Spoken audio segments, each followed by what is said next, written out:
J'ai reçu une bonne question sur une de mes vidéos TikTok, puis la personne me demandait, s'il vous plaît, parle-nous du refinancement, des pièges à éviter, comment planifier ça, ou des astuces pour partir du premier achat au deuxième. Puis je trouvais ça intéressant parce que tout le monde veut investir dans l'immobilier, mais après avoir fait le premier achat, on ne sait plus trop où aller. Fait qu'on va se faire un petit scénario fictif ici, là. Tu as acheté ta résidence principale, ça fait de ça quelques années, puis là, tu veux te positionner pour faire ton deuxième achat, puis là, ton renouvellement y arrive.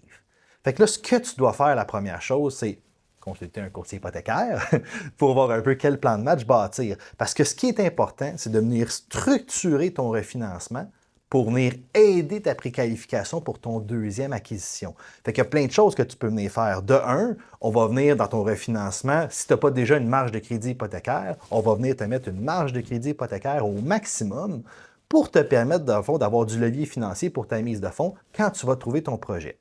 Deuxièmement, ce qu'on veut venir faire, c'est allonger l'amortissement qui te reste, puis le remettre sur 30 ans. Là, je sais, tu vas partir en panique. Tu vas me dire, voyons donc, PO, tu nous conseilles de mettre mon amortissement sur 30 ans. Oui.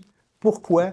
Parce que pour ta préqualification, pour tes ratios d'endettement, qu'est-ce que les prêteurs viennent regarder? C'est pas ta dette, c'est le paiement de ta dette. Fait qu'eux autres, là, que tu as une dette de 100 000 qui coûte 1 000 par mois ou 100 000 qui coûte 10 000 par mois, et de tabarouette, c'est le même 100 000, mais ça n'aura pas le même impact. Ils regardent vraiment le paiement. Donc, en allongeant ton amortissement, on vient réduire le paiement, puis on vient donc optimiser ta préqualification. Par la suite, si malheureusement, au courant de ces petites années-là, tu as acquis quelques petites dettes à gauche, à droite, on peut aussi en profiter pendant le refinancement pour venir les mettre sous ton hypothèque et ainsi, avec l'amortissement à 30 ans, diminuer l'impact qu'ils ont dans ton dossier.